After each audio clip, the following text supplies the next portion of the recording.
Now, we have our 5-minute talks. They are 5 minutes because I go to events like a lot of you, or everyone, and a speaker's not going to please everyone. So they're 5 minutes because if you find it boring, you only have to listen for 5 minutes. On that note, Esko, we've changed the order. All right. You're up. Is that okay? Well, yeah, I guess so. Do you need anything? No, I have a note too. Do you need anything? I'll be alright. Yeah? Yeah. Can I have a time? No, I'm Yeah. terrible with, yeah. I'll shout Hello, you. everyone. Hello. So my name is Esko. I've come here from Wales. I'm from an outfit called the Satori Lab, and we're culture hackers. So essentially, we're kind of culturevists for hire, and what we try to do is fix broken cultures. We also work with government, so that's a bit like selling chemotherapy to somebody in denial who has like some image issues about hair loss, and it's quite difficult. But those are really fundamentally broken cultures. And the common thread through big organizations, whether they're public or private, is big established ones which have broken cultures, is that generally they've inherited their culture from an era where kind of the mental models are of the Industrial Revolution era, and that's what informed kind of how the companies have been built up in their cultures. So we try to fix that. And I'm gonna take a big risk. In 5 minutes, I'm going to try to introduce to you a new tool that you might not have heard of, and I'm probably not going to manage. So one of the things that we can take off of science is that we're constantly in search of finding a higher resolution understanding to different issues that we're looking at. And culture is no exception. I think that's why Culturevist exists. So we try to build tools that allow us to see cultures in higher resolutions. And this one tool I'm going to talk to you about now is called the Culture Map. Has anybody heard of it? Right? Does anybody know Dave Gray? He wrote Game Storming. Right. So it's his prototype, and we're working with him to kind of work it up into something useful.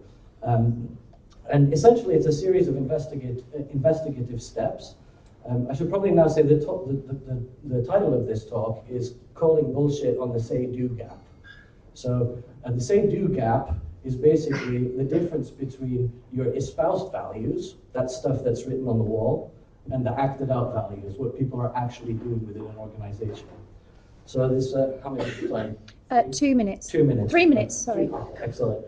Right, so there's a couple of steps. First is you start with and I'm going to tell you a story about a real world organization that I've worked with. I won't tell you who they are. That kind of explains these steps. So the first one is the espoused values, what's written up on the wall. This organization's espoused values were openness, fairness, flexibility, and teamwork.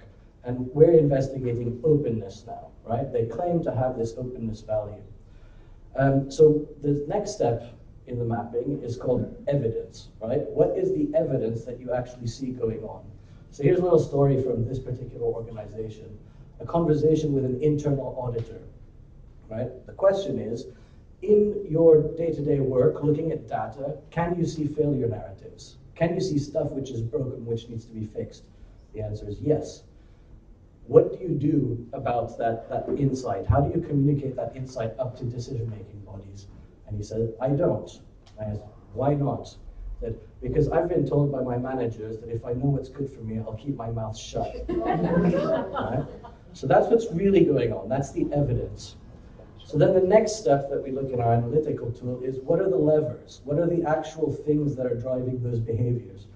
And in this one, you could kind of classify it as managerial control using threats, using the threats to your well-being, what have you, or establishing really strict boundaries around how people can behave.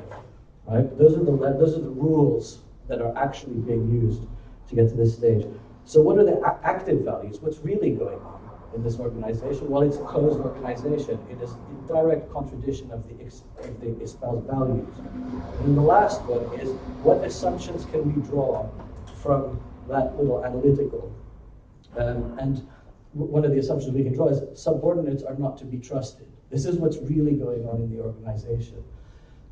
The value, I'll end there, and if my Twitter robots have been working well, under the Culturevist hashtag, there should be a PDF now of the culture map, so you can all go and have a play at it.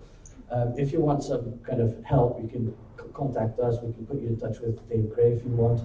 But this is a tool that you can use to start unpicking some of this kind of mysterious stuff as to why there's a difference between a stated value and what's really going on in the organization.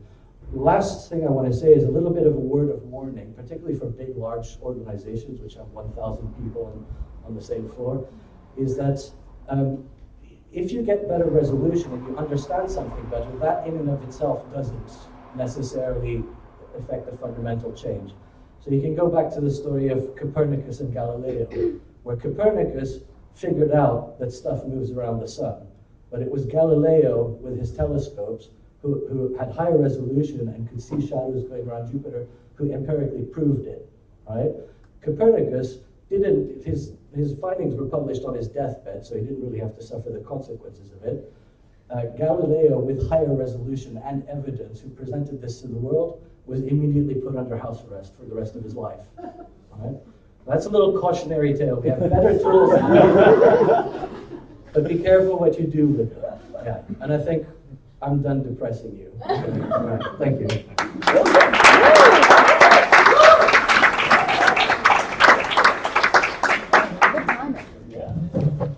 Good timing. Oh, yeah. Brilliant. Brilliant. Is that okay?